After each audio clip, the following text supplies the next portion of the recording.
Assalamualaikum warahmatullahi wabarakatuh. Salam cinta belajar. Di video kali ini Pak Didik akan memberikan pembahasan soal berkaitan dengan penilaian akhir tahun untuk mata pelajaran kimia kelas 11. Adapun materi yang akan dibahas adalah larutan asam basa, kelarutan dan hasil kali kelarutan, serta materi koloid. Sobat cinta belajar, mari kita saksikan video berikut ini.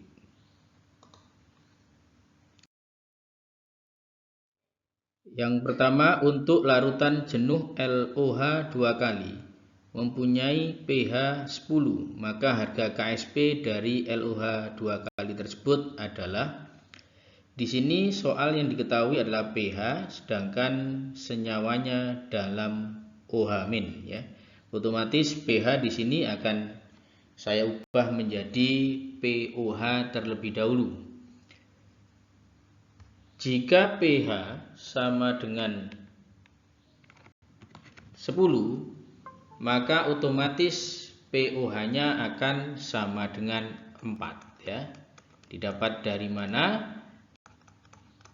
pH ditambah POH sama dengan 14, sehingga POH sama dengan 14 dikurangi 10, sehingga POH-nya akan sama dengan 4. Otomatis konsentrasi OH-nya sama dengan 10 pangkat min 4. Untuk LOH 2 kali di sini saya uraikan menjadi L plus 2 OH- berarti L-nya 2 plus.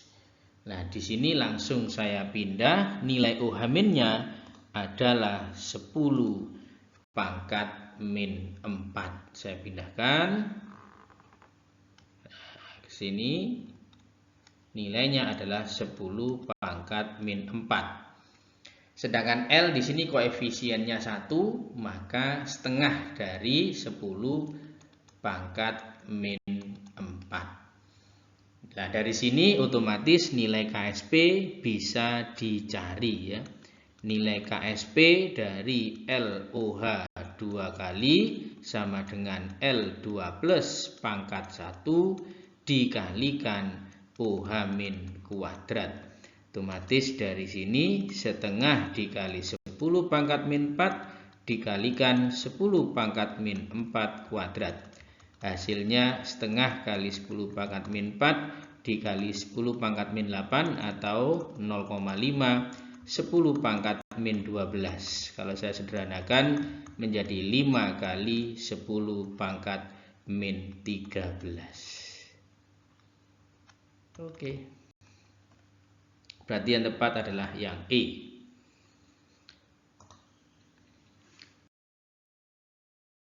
Berikutnya, pada saat jenuh, PbNO3 2 kali terlarut sekian miligram dalam 200 ml larutan.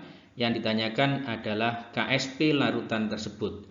Sebelum masuk ke dalam KSP, maka harus dicari nilai kelarutannya terlebih dahulu atau S-nya terlebih dahulu.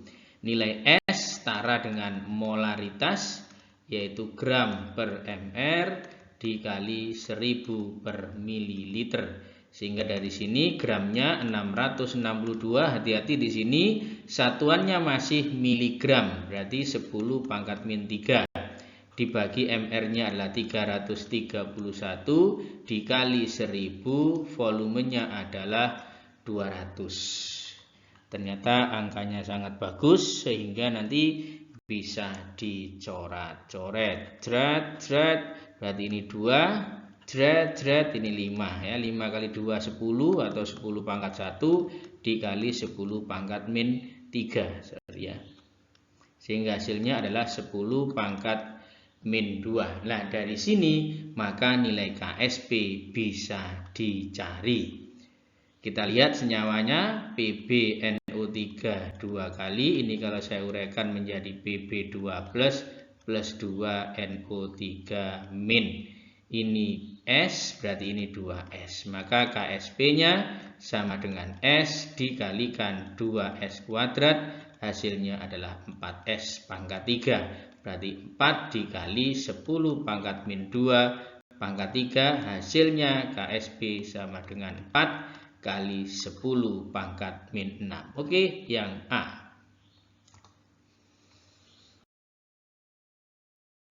Berikutnya, suatu larutan mengandung garam-garam FeNO3 2 kali, MnNO3 2 kali, dan ZnNO3 2 kali. Masing-masing konsentrasinya adalah 0,01 molar. Sedangkan NaOH-nya memiliki pH 8. Kita lihat di sini KSP yang diketahui semuanya dalam OH-, maka kita cari nilai OH-nya. Kalau pH-nya sama dengan 8, berarti otomatis POH-nya sama dengan 14 dikurangi 8. Hasilnya adalah 6. Karena nilai POH sama dengan 6, otomatis nilai konsentrasi OH-nya adalah 10 pangkat min 6. Berikutnya saya uraikan satu-satu, yaitu Fe NO3 2 kali, ini saya uraikan menjadi Fe2 plus 2 NO3 min. Yang kedua adalah Mn NO3 2 kali, ini kalau saya uraikan akan menjadi Mn2 plus 2 NO3 min. Dan yang ketiga adalah Zn NO3 2 kali, kalau saya uraikan akan menjadi Zn2 plus 2 NO3 min. Di sini konsentrasinya kebetulan sama semua, yaitu 0,01. 0,01 molar, ini juga sama 0,01 molar, 0,01 molar. Dan yang penting adalah Fe-nya yang kita ambil, karena KSP yang diketahui adalah FeOH, MnOH, dan ZnOH. Karena koefisiennya sama-sama 1 di FeNO3 2 kali dan Fe2 plus, berarti nilainya sama 0,01 molar juga. Nah, berarti dari sini yang pertama kita selesaikan untuk FeOH 2 kali ya, itu hasil kali ionnya adalah Fe2 plus, kita kalikan dengan OH min kuadrat, nanti kita bandingkan dengan KSP FeOH 2 kali. Fe2 plus adalah 10 pangkat min 2 karena 0,01, OH minnya 10 pangkat min 6 pangkat 2, min 12 kali min 2 berarti 10 pangkat min 14. KSP-nya adalah 2,8, 10 pangkat min 16. Pangkat min 14 lebih besar daripada min 16, sehingga timbul endapan. Berarti yang pertama FeOH 2 kali ini mengendap. Untuk berikutnya adalah MnOH 2 kali ya. Berarti Mn 2 plus, ini saya kalikan dengan OH min kuadrat, saya bandingkan dengan KSP-nya, otomatis Fe2 plus dikali OH min kuadrat akan sama dengan Mn 2 plus dikali OH min kuadrat, karena sama-sama ini 10 pangkat min 2, ini 10 pangkat min 6 kuadrat, berarti 10 pangkat min 14. KSP dari MnOH 2 kali adalah 4,5, 10 pangkat min 4, otomatis min 14 lebih kecil, berarti ini larut atau tidak mengendap ya. Karena yang diminta yang mengendap, berarti ini salah. Zn sekarang sama saja, Zn2 plus dikalikan OH min kuadrat, berarti sama saja 10 pangkat min 2, ini 10 pangkat min 6 kuadrat, yaitu 10 pangkat min 14. Bandingkan dengan KSP dari ZnOH 2 kali adalah 4,5, 10 pangkat min 17. Min 14 lebih besar, sehingga ini juga timbul endapan. Berarti yang mengendap adalah FeOH 2 kali dan ZnOH 2 kali, yang E. Nomor 4. Larutan jenuh XOH 2 kali memiliki POH sama dengan 5. Nah, soal seperti ini tentunya jauh lebih enak ya, lebih nikmat dibandingkan soal-soal sebelumnya karena suasana bahasa dan sudah dalam bentuk POH. Berarti kalau POH-nya sama dengan 5, maka otomatis konsentrasi OH-nya 10 pangkat min 5. XOH 2 kali. Ya, ini saya uraikan, saya ionisasi akan menjadi X ditambah 2OH min, karena ini min 2 berarti ini 2 plus. Nah, dari sini OH minnya berpindah ya, dari suatu reaksi ke reaksi yang lain, otomatis nilainya tetap yaitu 10 pangkat min 5, tidak dipengaruhi oleh koefisien tetap. Nah, baru di sini X2 plusnya itu dipengaruhi oleh koefisien karena reaksinya dalam satu arah yang sama. Di sini koefisiennya 1 untuk X, OH tadi koefisiennya 2 berarti setengah. Setengah kali 10 pangkat min 5. Sehingga KSP dari XOH 2 kali ini sama dengan X2 plus konsentrasinya dikalikan OH min kuadrat. Nah, berarti dari sini nilainya sama dengan setengah kali 10 pangkat min 5 dikalikan 10 pangkat min 5 kuadrat.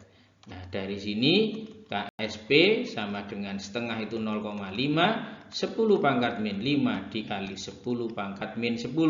Hasilnya 0,5, 10 pangkat min 15 atau 5 kali 10 pangkat min 16. Oke, yang D.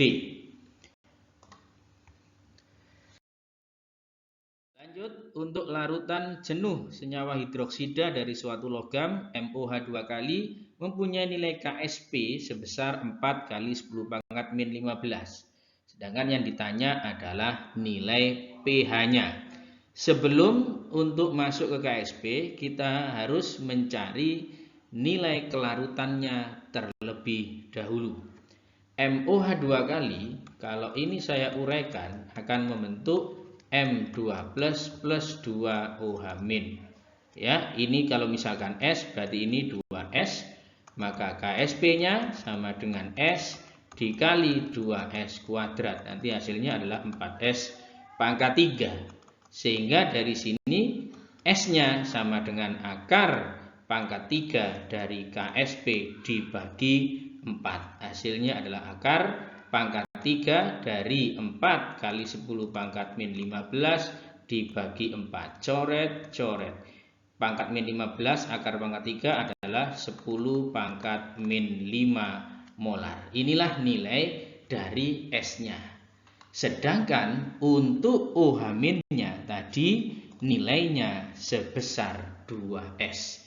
Ini sudah terbukti, ini adalah S-nya. Kan ini S-nya, sedangkan OH minnya tadi adalah 2S, sehingga nilai OH minnya sama dengan 2 kali 1 kali 10 pangkat min 5, hasilnya adalah 2 kali 10 pangkat min 5. Saya langsung saja, berarti POH-nya 5 min log 2, sehingga pH-nya sama dengan 14 dikurangi 5 min log 2, hasilnya adalah 9 plus log 2. Oke, yang D ya.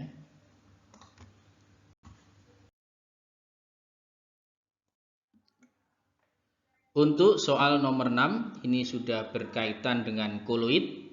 Pertanyaannya adalah berkaitan dengan asap, susu, agar-agar, dan larutan FeOH 3 kali berturut-turut merupakan contoh dari jenis koloid seperti apa. Ini FeOH-nya dikurung 3 kali ya.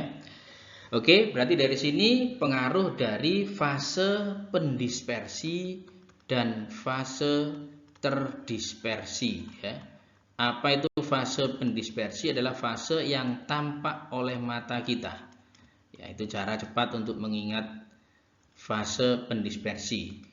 Untuk fase terdispersi ya, fase terdispersi itu adalah fase yang terkurung di dalam zat. Ya, terkurung di dalam zat. Oke, kita kupas satu persatu ya. Yang pertama adalah asap ya. Asap itu secara kasat mata kita lihat wujudnya gas. Ya, berarti untuk asap ini fase pendispersinya adalah gas. Terdispersinya jika kena mata terasa pedih, berarti ada zat padat yang ada di dalamnya. Nah, ini dinamakan aerosol padat atau aerosol ya. Jadi pendispersinya gas, terdispersinya zat padat. Yang kedua adalah susu ya. Untuk susu di sini pendispersinya cair dan terdispersinya juga cair. Ini dinamakan emulsi ya. Untuk yang ketiga adalah agar-agar. Agar-agar di sini fase pendispersinya adalah padat. Kita lihat secara kasat mata agar-agar wujudnya padat. Di dalamnya terdispersinya adalah zat cair. Ini namanya adalah gel atau emulsi padat. Untuk FeOH 3 kali, ini fase pendispersinya adalah cair. Ini kebalikan dari agar-agar. Terdispersinya adalah padat, sol ya, seperti cat. Sehingga berturut-turut asap adalah aerosol, susu adalah emulsi, agar-agar adalah gel, dan FeOH 3 kali adalah sol. Yang tepat adalah yang C.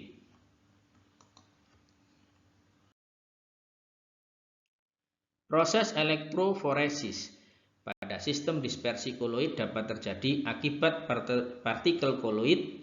Nah, kita harus tahu makna atau pengertian dari elektroforesis.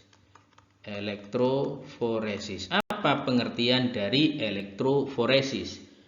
Elektroforesis merupakan di situ bergeraknya partikel-partikel koloid bermuatan ya, bergeraknya partikel-partikel koloid ya, bermuatan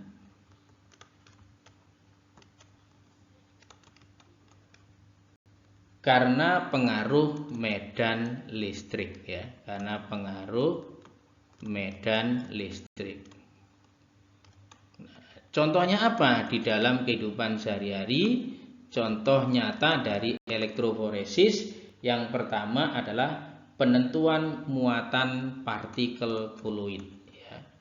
Yang pertama penentuan muatan dari partikel koloid.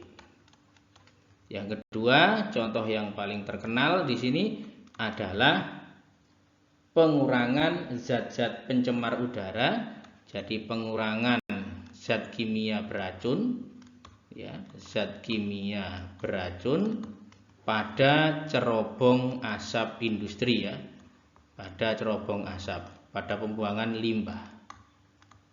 Oke, berarti dari sini yang paling tepat pengertian dari elektroforesis akibat partikel koloid bergerak dalam medan listrik, yang B. Untuk nomor 8, sistem dispersi koloid dan larutan tidak dapat disaring, sedangkan suspensi dapat disaring dengan kertas saring biasa. Otomatis dikarenakan partikel dari larutan dan koloid lebih kecil dari suspensi, sehingga kalau disaring dengan menggunakan kertas saring biasa, otomatis sifat zat ini melewati kertas saring tersebut, tidak bisa tersaring, harus menggunakan kertas saring khusus, kertas saring ultra di situ ya. Jadi yang paling tepat karena partikel larutan dan koloid dapat melewati kertas saring ya. Yang B.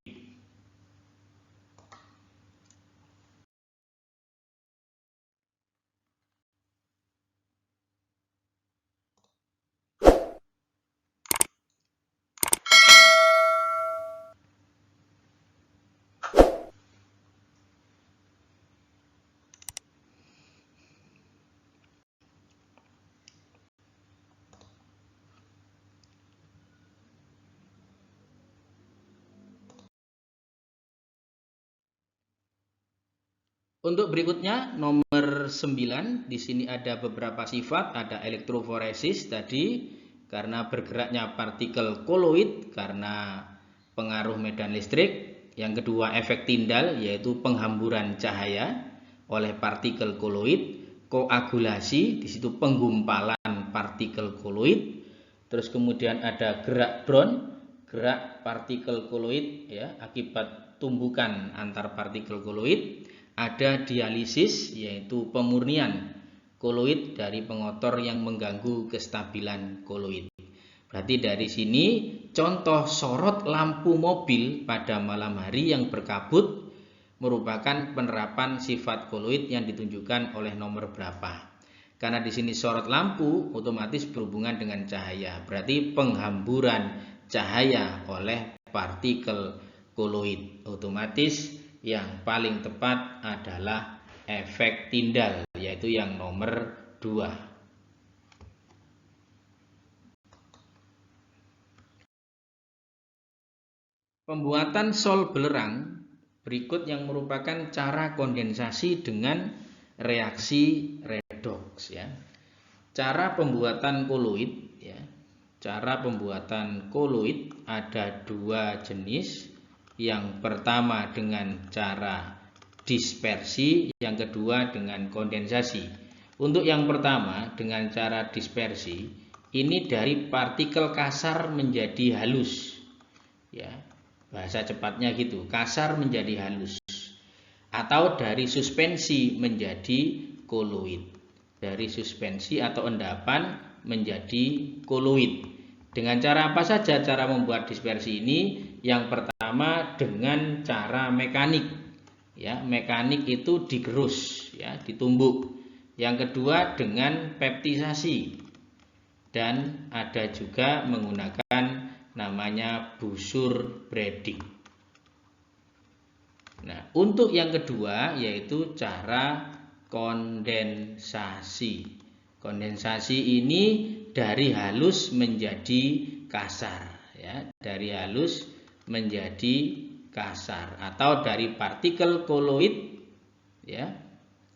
Dari partikel koloid atau dari larutan ya.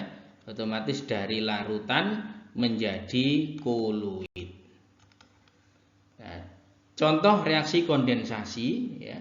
Untuk kondensasi ada reaksi redox, ada reaksi pengendapan, dan juga ada yang namanya hidrolisis. Oke kan? Ada cara pengendapan, diendapkan. Contohnya misalkan saya punya AgNO3, saya tambahkan HCl, ini akan menjadi endapan AgCl ya, plus di situ HNO3. Yang kedua reaksi hidrolisis. Apa itu hidrolisis? Berarti ada penambahan air di dalam reaksinya. Bisa juga seperti FeCl3 ditambah H2O akan menjadi FeOH 3 kali plus HCl. Kalau disetarakan ini 3, ini 3 ya. Jadi penambahan air tapi tidak mengubah bilangan oksidasi, namanya hidrolisis. Yang ketiga adalah reaksi redox. Ini terjadi perubahan bilangan oksidasi. Contohnya adalah reaksi 2H2S ditambah SO2, ini akan menjadi S plus 2H2O atau reaksi pembuatan partikel belerang ya. 3S di sini otomatis dari sini yang paling tepat karena yang diminta adalah reaksi redox ya. Berarti yang tepat adalah mengaliri H2S gas ya kan ke dalam larutan AS2O3 nantinya untuk membentuk yaitu namanya sol belerang atau koloid belerang. Berarti yang tepat adalah yang B.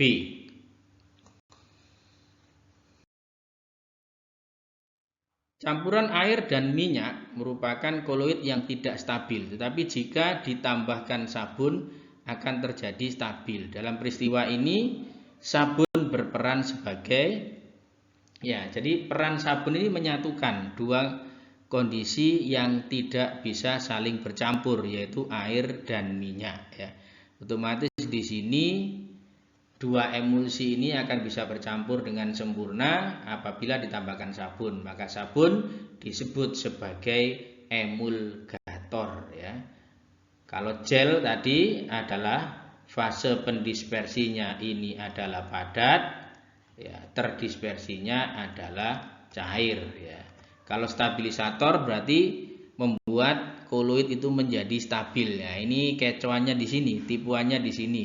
Karena ada koloid yang tidak stabil, berarti perlu distabilkan, stabilisator bukan ya. Di sini sebagai emulgator. Kalau reduktor adalah senyawa kimia yang mengalami reaksi oksidasi ya. Ini mengalami reaksi oksidasi. Kalau katalisator ini mempercepat terjadinya reaksi tanpa dirinya ikut bereaksi. Berarti yang tepat adalah emulgator untuk peran sabun di dalam menyatukan campuran air dan minyak. Berikutnya ada tabel untuk perbedaan koloid dan suspensi ya. Untuk perbedaan koloid dan suspensi, di sini koloid bentuknya atau ukurannya lebih kecil dibandingkan dengan suspensi ya. Koloid itu kurang lebih di situ 10 sampai 1000 angstrom atau 10 pangkat min 9 sampai dengan 10 pangkat min 7 ya. Sehingga otomatis ukuran partikel koloid lebih dari 100 nanometer betul, suspensi antara 1 sampai 100 nanometer juga tepat. Nah, yang tidak tepat di sini adalah koloid homogen sedangkan suspensi heterogen. Karena dua-duanya baik koloid maupun suspensi itu bersifat heterogen. Ya. Untuk dua fase sama-sama untuk dua fase. Untuk kestabilan ini koloid stabil sedangkan suspensi tidak stabil itu betul. Koloid tidak dapat disaring dengan penyaring biasa sedangkan suspensi bisa disaring dengan menggunakan kertas saring biasa. Maka yang tidak sesuai adalah yang nomor 1.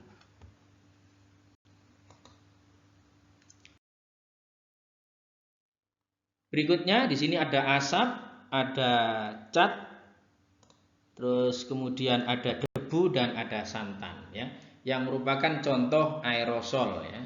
Seperti contoh sebelumnya, asap tadi fase pendispersinya adalah gas, terdispersinya adalah padat, maka dia tergolong aerosol padat atau aerosol ya. Untuk yang kedua, cat ini fase pendispersinya adalah cair, fase terdispersinya adalah padat. Ini disebut sebagai sol. Untuk debu ya, debu ini otomatis ya hampir sama dengan asap ya. Berarti fase pendispersinya adalah gas, terdispersinya adalah padat sehingga disebut aerosol. Untuk santan, santan ini sama dengan susu tadi. Pendispersinya adalah cair, terdispersinya juga cair, disebut sebagai emulsi. Berarti yang aerosol adalah yang asap dan debu, yaitu 1 dan 3 yang B. Untuk nomor 14, berikut ini yang merupakan koloid liofil. Nah, apa itu koloid liofil ya? Liofil berasal dari kata lio dan fil ya. Lio adalah cairan, fil itu senang ya. Jadi berupa cairan. Jadi partikel yang dapat mengadsorpsi atau menyerap cairan mediumnya ya. Jadi liofil itu adalah partikel koloid ya, partikel koloid yang mengadsorpsi ya, yang dapat menyerap atau mengadsorpsi cairan mediumnya ya, cairan mediumnya. Contoh yang sangat terkenal otomatis agar-agar ya. Ya, sangat mudah ditebak di situ, mengadsorpsi cairannya ya. Airnya akan semakin habis terserap untuk membentuk suatu zat padat, disebut sebagai liofil ya. Contoh yang paling nyata tadi bisa agar-agar, bisa juga kanji, bisa juga protein, bisa juga gelatin. Nah, maka dari sini yang paling tepat adalah agar-agar di situ ya, ada agar-agar. Yang A, sol logam dan agar-agar, agar-agarnya betul, sol logamnya yang salah karena semua sol di situ adalah bersifat hidrofob atau liofob ya, bersifat liofob. Jadi cairannya tidak mampu mengadsorpsi cairan mediumnya. Gelatin betul, susu ini bukan ya. Mayones dan susu. Yang keempat ada yang D, agar-agar dan sol sabun ya. Sabun otomatis di situ menyerap medium cairannya ya, tepat. Berarti yang paling tepat adalah agar-agar dan sol sabun.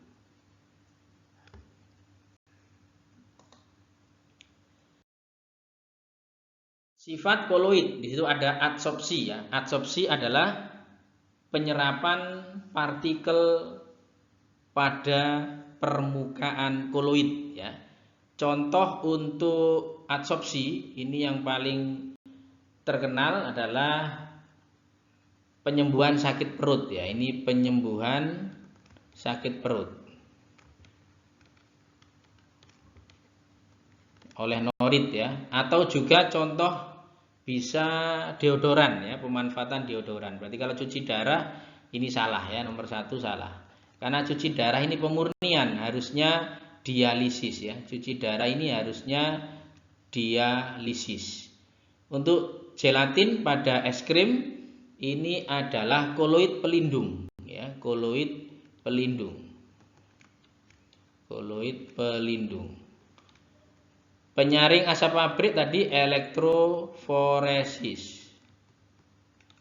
Sorot lampu adalah efek tindal. Menghilangkan bau badan dengan deodoran adalah adsorpsi. Sehingga yang sesuai adalah nomor 4.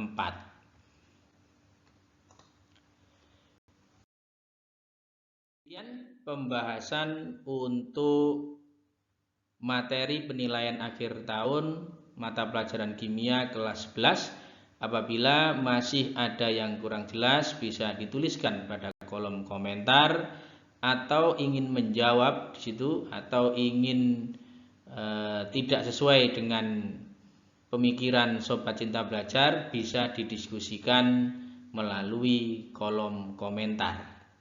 Terima kasih atas segala perhatian, semoga bermanfaat. Pesan saya hari ini, 99% kegagalan datang dari orang-orang yang memiliki kebiasaan membuat alasan.